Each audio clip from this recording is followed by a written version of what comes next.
Hello there, amazing viewers and subscribers, and welcome to a fantastic Doctor Who epic review for today. So for this Doctor review, I'm going to be reviewing one of my favourite episodes of the McCoy era, and of course it is one of my favourite episodes out of Doctor Who's complete history.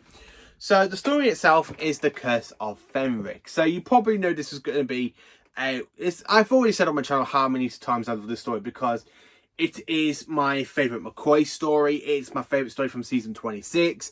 And it's definitely in the top 5 Doctor Who stories of all time for me. I absolutely flipping love this story. So before I get into the actual review, I'm going to show you what I've got because I forgot to film an unboxing video yesterday when this came through the post, because now I have the fantastic Target book to The Curse of Fenric. And I absolutely love it. So I own this story now 4 times over. Well, 6 times, well, 4, 5, it depends how you look at it. So I've got it here on the Target book, as you can see. Then, of course, we have the VHS release of this story. And absolutely flipping, well, I love it. Then, of course, we got the DVD version, which is all 4 parts, and the movie version. And then, of course, if I just quickly move those down, I have it as part of Doctor Who The Collection, Season 26.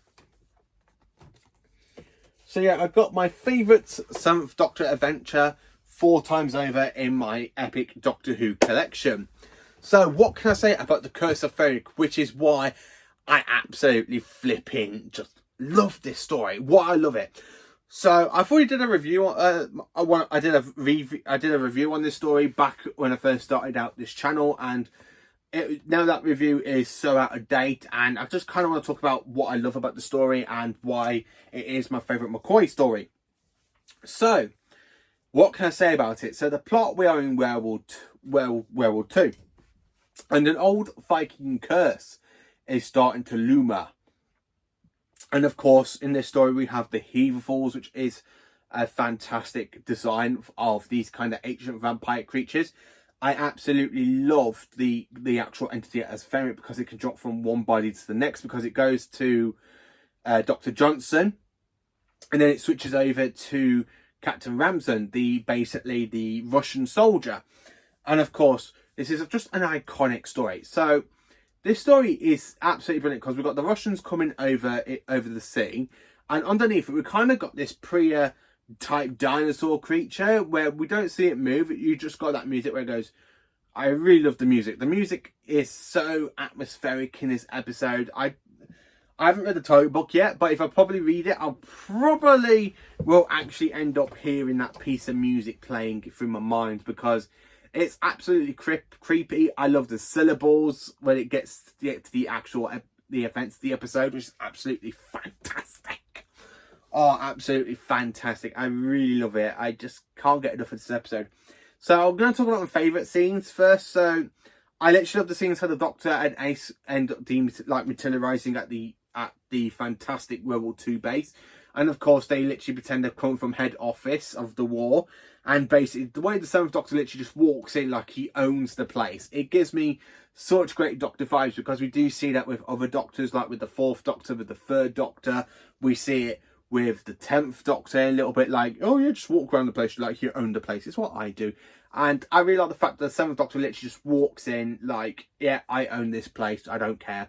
And of course, he literally ends up talking to Dr. Johnson, and of course, they're trying to work out what the subscriptions for the Viking curse means. And then basically inside it, we have the fantastic device that brings the Heaverfalls up to from the deeps of the ocean. So one thing first is the 2 women that end up basically kind of doing my head in part 1 a little bit, where they're like, oh, come and join us into the water. And Ace goes, no, plus, warning, do not jump into the water. I really like how Ace points at the sign, and they're like, oh, don't be such a baby. And then, of course, they go back to basically the person that's looking after them, because they've literally just come down from London because of the bombing. And she goes, you've got black hearts. You got very black hearts. And of course, they ignore her and basically end up going for a swim again. And of course, all of a sudden, as they're swimming, there's this fantastic lot of mist coming out of the fantastic oceans of the sea.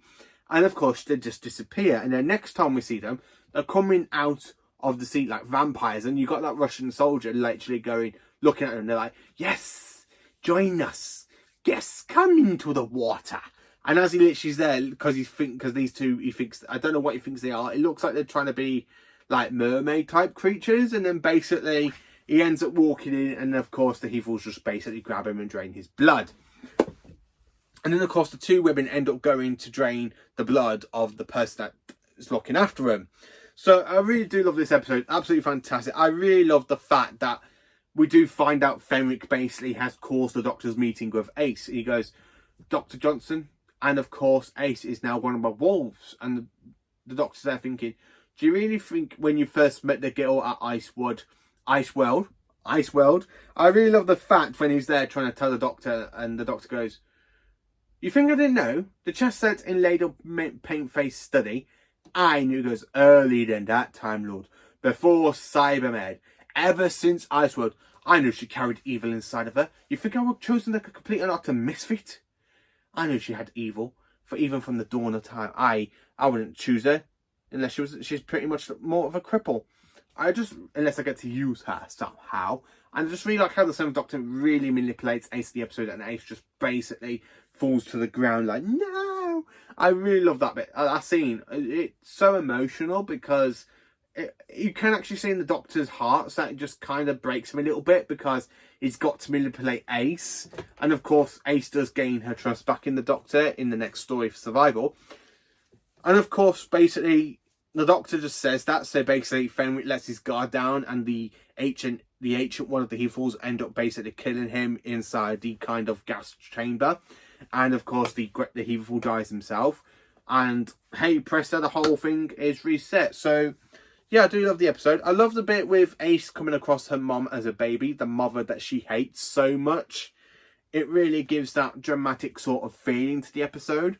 So yeah, Curse of Fenric. What can I actually say about it here? It's brilliant. It's absolutely amazing. It's an epic story. It's definitely one of the best stories from the 80s. Now, the 80s does have some good episodes, some really good strong stories, specifically in the Davison and Colin Baker years. But in this one, I really think this is the most...